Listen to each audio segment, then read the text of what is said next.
So I am standing right here at Dead Man's Corner in the town of Carentan. Carentan is located about 12 kilometers south of St-Mère-Èglise, and this was the site of a major battle that happened just a few days after the beginning of D-Day. The fighting here started on June 9th, 1944, and the reason why this is called Dead Man's Corner is because one of the first American tanks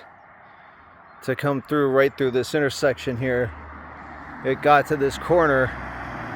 and it got destroyed by German fire, and the wreckage was unrecoverable for several days while fighting continued for the town, and so it was used. This is kind of typical for battles, is they just used it as sort of a marker, and so for a long time it was called the corner where the dead tank is, or something like that, and then eventually they changed it to Dead Man's Corner, and now there's a whole museum here. In fact, there's the D-Day Experience Museum that's right behind there. An interesting thing to note about Carentan is that the Allied forces that fought for it were all elements from the 101st Airborne Division, but the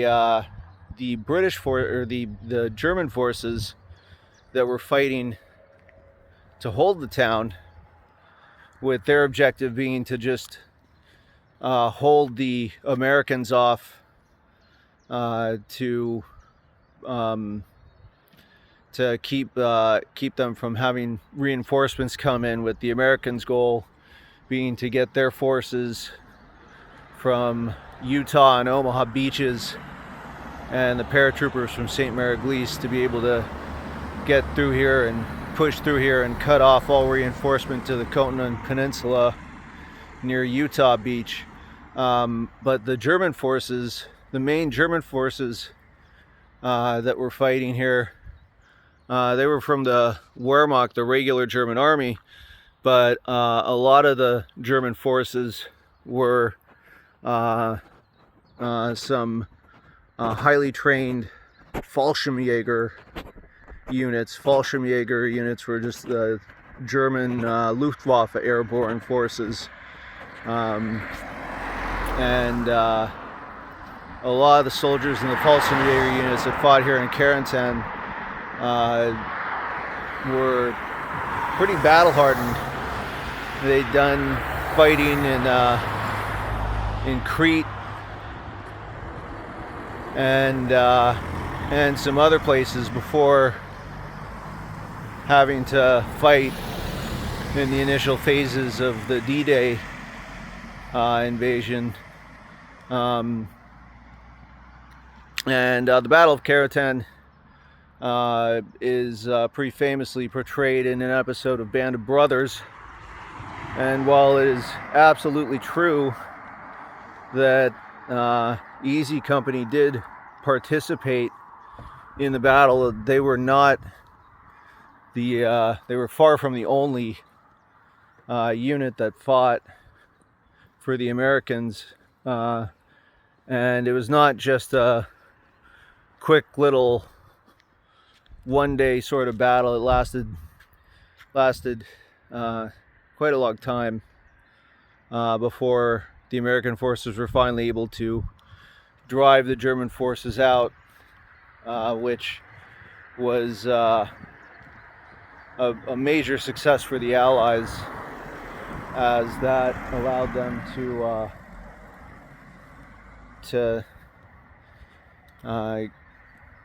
cut off German reinforcements to the Carentan Peninsula, and cut off all reinforcements basically to this whole area and to St-Mère-Èglise, and it just sort of moved the Western Front further inland for the Allies and pushed the Germans further back, but it came at a very high cost. A lot of Allied troops, and again, this is Americans from the 101st Airborne Division fighting here, and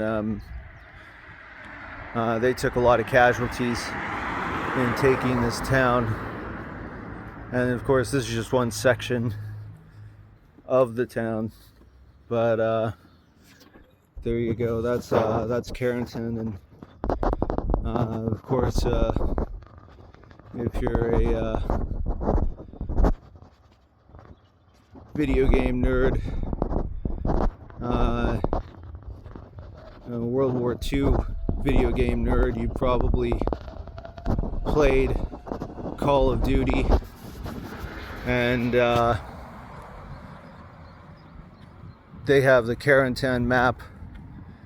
that was in like the first Call of Duty, the expansion for it, Call of Duty 2.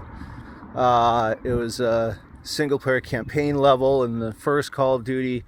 and they re-released it in several other Call of Duties, even ones that aren't set in World War II.